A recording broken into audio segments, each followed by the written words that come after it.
Hello there again, peeps. Hello, just another little piece that I found from a BBC website, and it's just a piece about vegan, vegan people, not people now. The title goes that the health benefits of going vegan.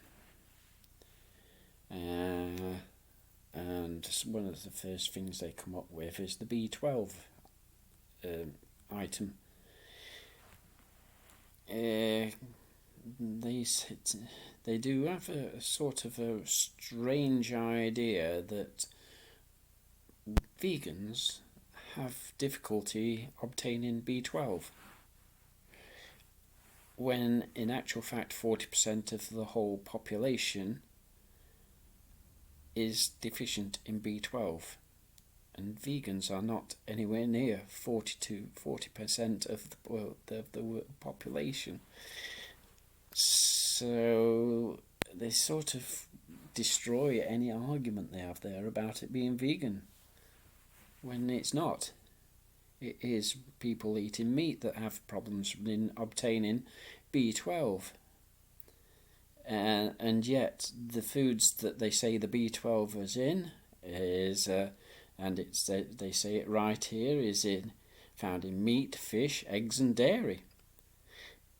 Now, all non-vegans are eating those foods, so there should not be 40% of people that require B12, but they do. Oh dear, this is so incredible. This is so incredible. B12 is in duckweed as a plant, for a start. B12 is basically it's bacteria that's basic, that was on the earth, on everything else. The reason it's not in many meats at all is because of most animals are not eating from the ground, and where they are eating from the ground, it's ground that's been had pesticides and herbicides spread on it when it's been crops before the field was anything else. So it's practically lost its B12 content even on the fields where animals eat out on the field, but of course the majority of animals do not eat out on the field.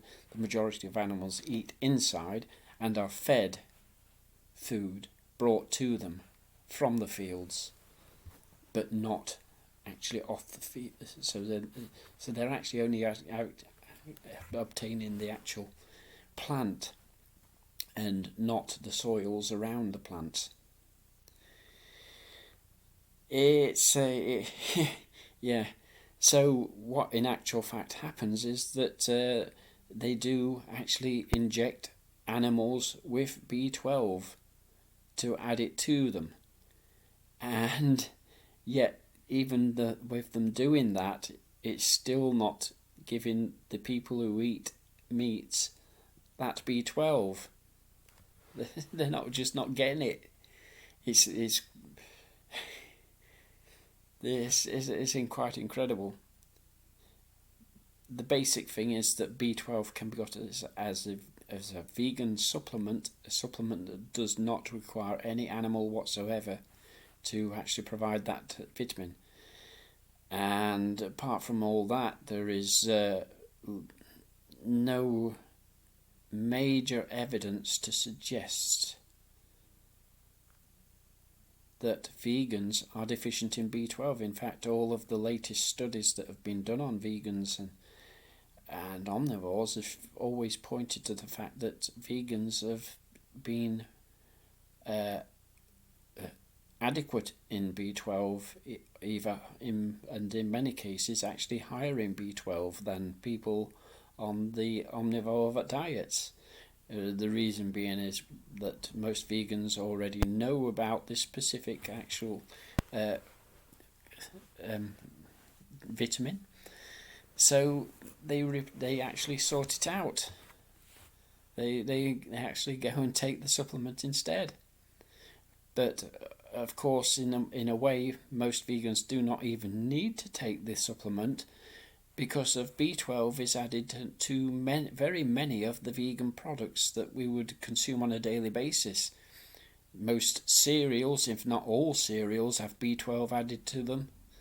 The all the plant milks have B12 added to them. Even cow's milk doesn't have B12 added to it. It's deficient in B12. Other than the injections into the animal itself, which obviously they couldn't. The amount of B12 that actually gets to the food part is very minimal. So there you go, on just on that basic start of what this article goes on about. Right. Oh yeah. So another part of the actual article goes: the researchers found that those who didn't eat meat had 10 fewer cases of heart disease, and 3 more strokes per 1,000 people compared with the meat eaters. This was a research that lumped vegetarians and vegans together. The researchers found that those who didn't eat meat had 10 fewer cases of heart disease per 1,000 people. 10 fewer, and that's with them only basically the majority of them being vegetarians rather than vegans. So it's not even relevant to vegans. And the increased and 3 more strokes per 1,000.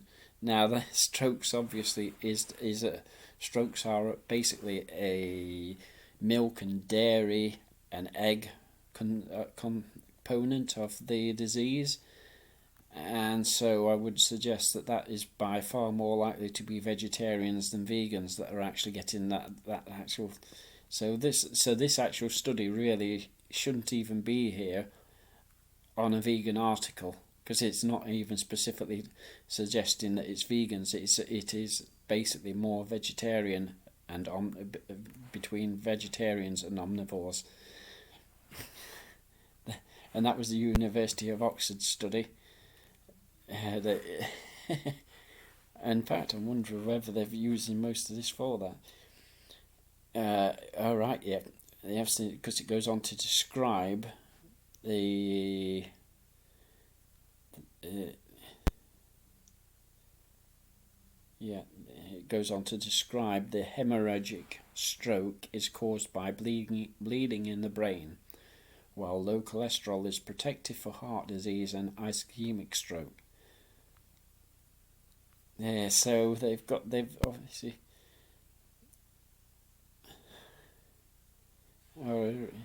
They've put quite a few different research papers in this, and of course it's got varying degrees of what they've not looked into.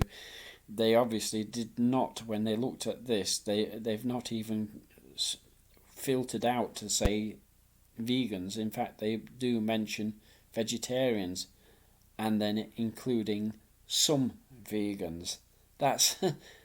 And that was from a study of 48,000 people. So the vast majority will have been vegetarians, and of course the other half of the study would have been omnivores to be able to associate the differences. So they point out in this that they found that people who eat vegan and vegetarian diets have a lower risk of heart disease. If they were only looking at vegans alone, they would find it wouldn't be just a lower risk, it would be a vastly lower risk. So, the researchers found that those who didn't eat meat had 10 fewer cases of heart disease, like they said, and three more strokes per year, which were obviously within the vegetarians. hemorrhagic stroke is caused by bleeding in the brain, while lower cholesterol is protective for heart. Right, that was that part. Contrast. Another common concern for those tempted to transition is whether a vegan diet provides enough protein. But while there isn't much protein in fruits and vegetables, wrong. Totally wrong on that right from the start. Springer says this isn't cause for concern. Of course it's not cause for concern, because they're not short in protein at all. All plants have protein. Every type of plant has protein. We've never seen issues with protein deficiencies, only in people who don't eat enough calories, he says. Protein is in everything. Well, at least they've got that correct. But to suggest never comes. But while there isn't much protein in fruits and vegetables, and yet then he says just immediately after, we've never seen issues with protein deficiencies. Well, why the heck can't it sort of suggests that there would be by actually saying there isn't much protein? That is a very odd statement to make. Protein is in everything, and in actual fact, the majority of people who are vegan get more protein than the omnivores in their regular diet. It's also unlikely a vegan diet will cause an iron deficiency. Yeah, they won't.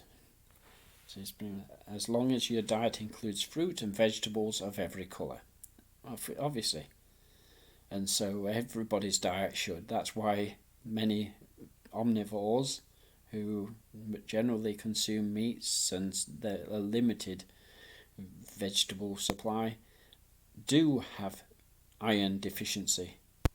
Over time, the body can adapt to how much iron there is in our diet, and if you have a lower iron intake, it can make more efficient use of that iron, it says. We found that vegan diet could be one of the healthiest diets, outperforming pescatarian and vegetarian, because vegan diet is higher in fruit, vegetables, legumes, and the health benefits from this compensate anything else, says Springham. He advises eating plenty of fruit and vegetables with a variety of colours, nuts, whole grains, beans, lentils, as well as chia, hemp, flax seeds, which contain omega-3s. For those who worry that the vegan diet doesn't offer enough variety, one study in 2018 found no evidence that a more varied diet promotes a healthier diet or weight. In fact, they found that those who ate a more diverse diet tended to eat more processed foods and sugary drinks. Speaking of unhealthy foods, Brigham is concerned about the rising popularity of vegan junk food. These junk food vegan replacements can give you the same consumption profile as an unhealthy omnivore. And an unhealthy consumption profile, maybe, yes, but not as unhealthy as the omnivore junk food diet. There will be a marked less difference between the two if the vegan is eating exceptionally large amounts of the junk food, but in general most vegans will not go for the junk food. The majority of vegans will not have the junk food stuff. Yes, there will have been a little bit of an increase with the increase in the quality of the junk foods that's become available now. But even then, they will still not. Most vegans will not eat most of those junk foods. The ones generally eating most of those junk foods are people that are just transitioning from their omnivore diet to the vegan diet. So we will have to see in future as to how much of that junk food diet stays within those people. And obviously in future studies, most people will learn that they're not the sort of things they should be having as a diet, just like they're learning at the present time that the omnivore diet, the part of consuming animals, is by far less healthy than anything else, sort of thing. So yeah, those who had the most plant-based diets and lower intakes of animal products scored better on health markers. There was up to 32% lower risk among those with the highest intake of plant foods for cardiovascular disease after adjusting for age, sex, race, education and health behaviours such as smoking, alcohol intake and exercise. So there you go, that's quite clear. That is exceptionally clear. I'll say that part again, those who had the most plant-based diets and lower intakes of animal products scored better on health markers. There was up to a 32% lower risk among those with the highest intake of plant foods for cardiovascular disease, after adjusting for age, sex, race, education and health behaviours such as smoking, alcohol intake and exercise. There, you've got that quite clear there. That also sort of isn't even the full story, because for the majority of people who've taken part in most of these studies, almost all have not been vegans or vegetarians for the whole of their lives. Now the real figure of 30 from that 32% would I suggest be absolutely by far higher if you were talking about vegans from birth, vegan people who's been vegan ever since from birth. That would be the figure that you would look at to actually associate with omnivores, not people who have only just changed, who will have over time gained some of the diseases that are associated with the omnivores. We found a striking relationship between adherence to dietary patterns and risk of important clinical outcomes, says the study author. John Hopkins, Bloomberg School of Public Health in Baltimore. They found that people who ate more fruit and vegetables generally ate less red and processed meat, dairy and fish. However, the research doesn't confirm if the relationship between eating more plant-based foods and a lower risk of heart disease drops off at a certain point. In other words, it didn't prove whether a strictly vegan diet is any more beneficial than a diet made up of mostly fruit and vegetables, but with some animal products. That's rather a misleading statement on that part.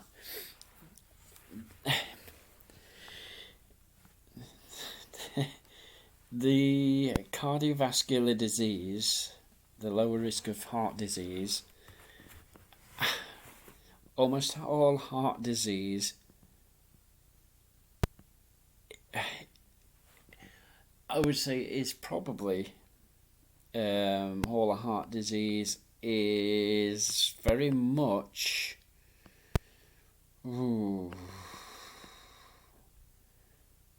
all animal based, all animal caused. The only slight exception of cause that might still be there may be in the amount of processed oils that are in foods, including vegan foods, that might have some sort of bearing on heart disease. But again, that is not actually even proven at all yet either. whereas cholesterol and the fats in animal products, they are proven. They are the proven links to the causes of heart disease. So to say that now this is to say people, if they were more plant-based but add the odd occasional pieces of meat, whatever, this would leave open the fact that you could say that more or less they are vegetarian to vegan, which is not the case even in any shape nor form anyway, because a vegan is nothing to do with animal consumption of any kind anyway, so you can't even say that. You would be saying that they're plant-based. So plant-based will not knock out completely heart disease if it includes bits and pieces of animal products. They haven't found that sort of difference or no sizable difference, simply because they've not specifically looked at that closer difference, or they can't sort of differentiate between people doing that sort of thing and the ones completely on the plant-based. Yeah, so that's why they can't. And they should. I don't believe it's a statement that they should be making, because they can't prove it one way or the other. So it's not a relevant thing to say that that it's not provable whether small amounts of meat or not make a difference. It's not relevant. I believe that the health benefits from a plant-based diet are from a combination of eating more fruit and vegetables and lower amounts of animal food. Yes, of course you do. That's to encourage people to carry on eating some animals. Researchers are concerned that a lot of research comparing the vegan diet and health outcomes, also known as observational research, is unreliable since vegans tend to be healthier.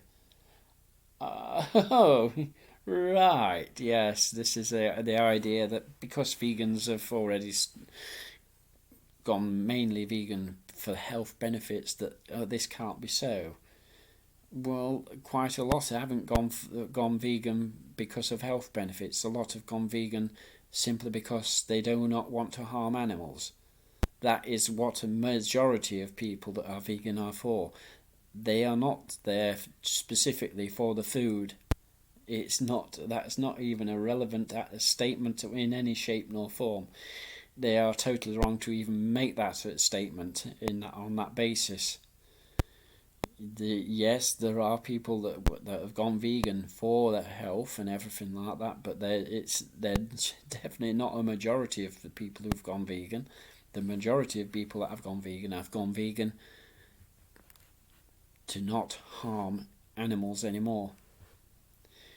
Typically, vegans smoke less, drink less alcohol, and exercise more, says Macon, Associate Professor at the University Department of Nutrition, Exercise and Sport, who has also last year published a review into research examining the health effects of the vegan diet. These lifestyle factors, which can also contribute to a lower risk of heart disease and mortality, can suggest that the vegan diet alone is healthier than it may actually be. These studies serve as a starting point, says Ferdin, and because most of the data on veganism, this is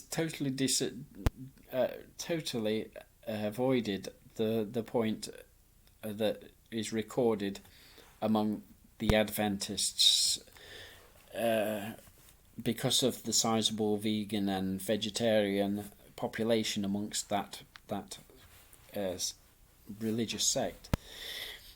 All of the people in the Adventist studies are extremely health conscious, are vastly not smokers, drinkers, and are regular exercisers. The difference is still shown there. It's seen there. So for this put to actually sort of suggest that because of they're not, I'm talking in that stud in the Adventists, the healthy people are people who are eating meat, dairy, milk and eggs, as well as the people who are vegan. Both the meat eaters and the vegans are doing everything health-wise to be the best that they can be. And it still shows that the vegans outperform them on the health benefits in that study. And they've not reported that study here. This is not studied here. That is so. So is there are still uncertainties around, particularly when it comes to long-term effect. Of course, there's still part of the uncertainties on that because of the fewer people, other than the people on the Adventists, that are lifelong vegans. The sooner you get to lifelong vegans and able to study lifelong vegans, you will show the benefits will show even clearer still. Oh, this is quite incredible as an actual article. It's to see if a dietary change affects health, you'd have to follow participants for long enough to develop disease outcomes, with intervention studies that are at least a year long. You're doing this. There are many of these studies already. It's just, yeah, they've angled it. They've even though they've angled it in the best way to maintain that meats, fish, and dairy could be useful to humans, they're still losing out in that the actual vegan and vegetarian diets are better than consuming any animal products.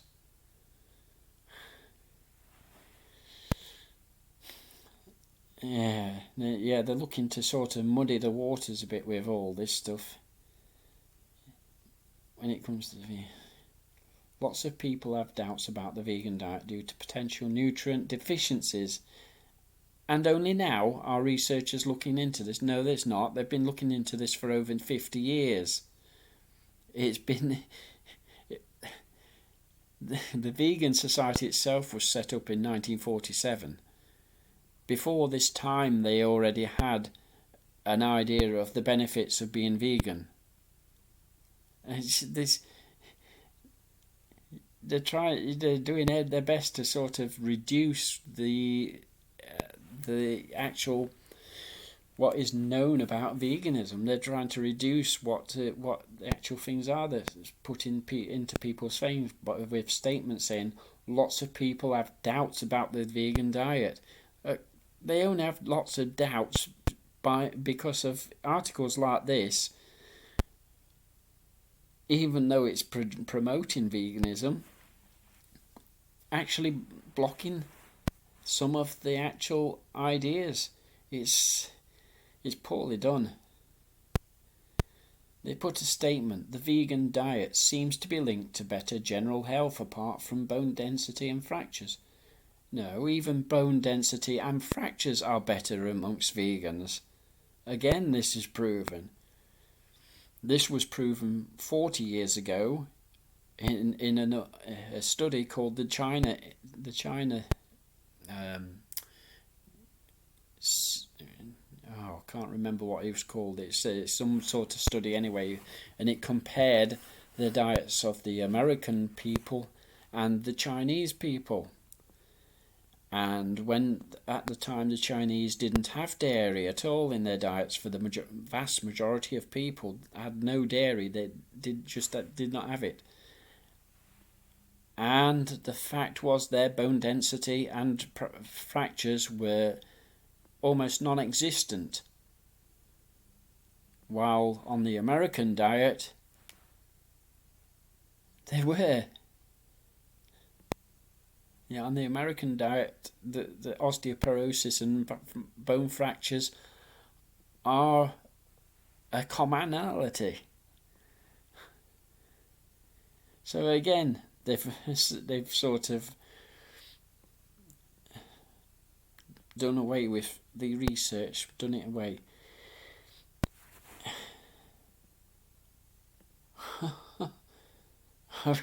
Oh yes, of course. It will take a couple of years, Medwa says, before research is done to understand the mechanisms behind vegan diet affects our health, as it will require controlled studies. Really? Really? Ah, dear.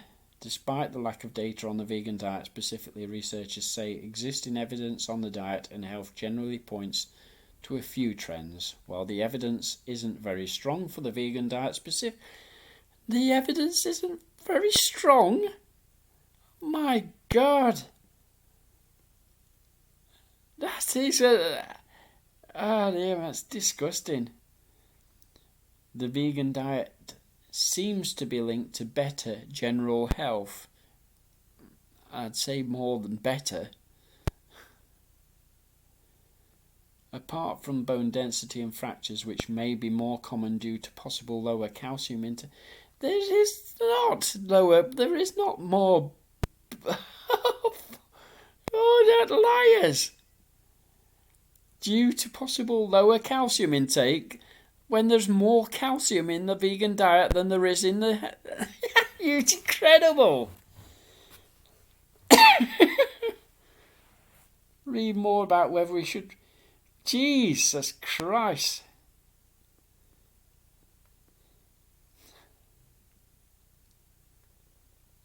Oh, God. Vegans have a lower body mass index. Yes, of course. Which means better cholesterol levels and lower blood pressure, which is a major risk factor for heart disease. Obviously. Total contradictions in what they're saying here. The vegan diet is much like any other. It can help lower your risk of... No, not like any other at all. It is totally... There is... Other than the plants people eat with their meats, there is a vast difference. Yeah.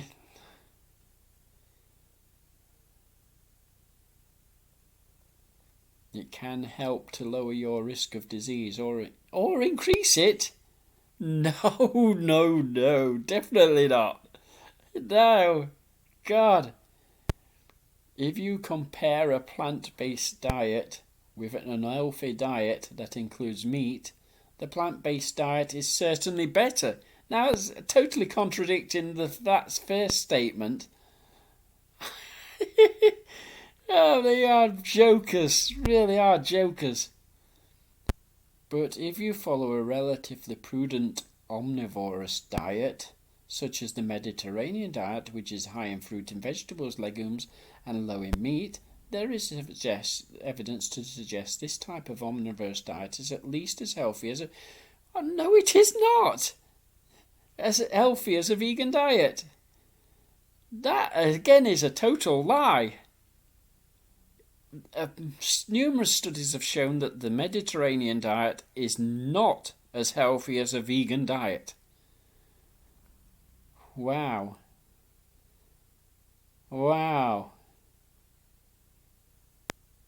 Wow, I could...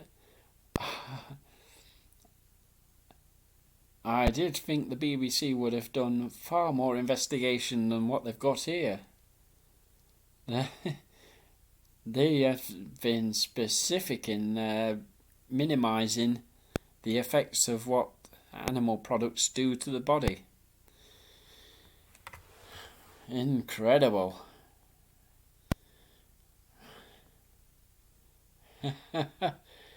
You. I'm not even an expert, and yet I can see these differences. I can feel these differences. My body tells me. God. Yeah. until I was in my early 20s, I was an omnivore. I was eating meat, fish, eggs, all the general stuff and crap that was around. At that time, I changed to become vegetarian, and for the 30 odd years or more that I then was vegetarian, not eating any meats or fish, all for all that time. I had no deficiencies that happened during that time. As a vegetarian, I was very healthy, extremely healthy in fact. Although partly taking up running would have helped that as well, because I am a big runner.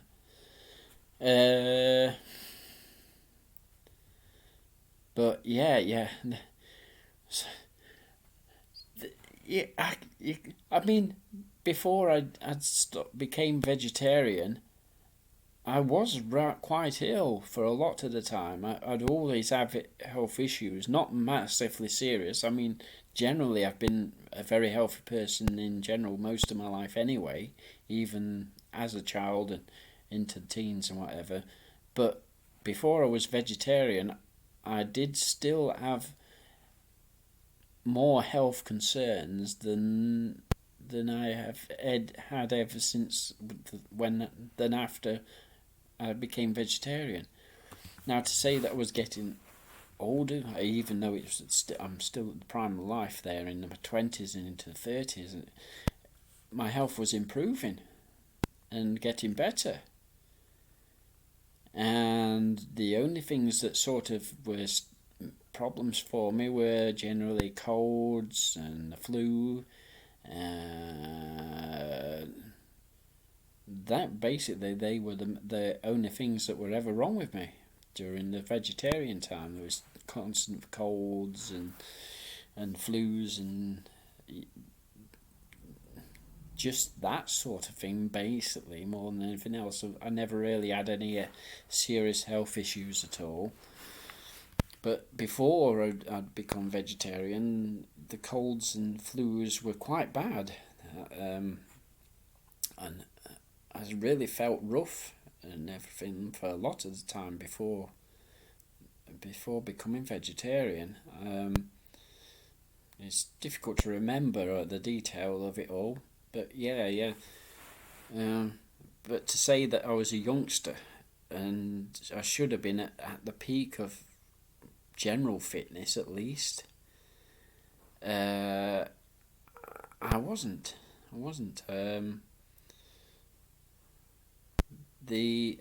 But the biggest change came because of in my 40s, late 40s, from around about 45 onwards, I was starting to get lower backache, and that was ongoing for quite some time. It was a few years. Trying to think when it was now. Probably around about, from around about 2000, I think I was starting to get lower back pain around about that time, but right away up until 2010 and whatever, that was almost constant. It was a lower back pain. It wasn't really bad.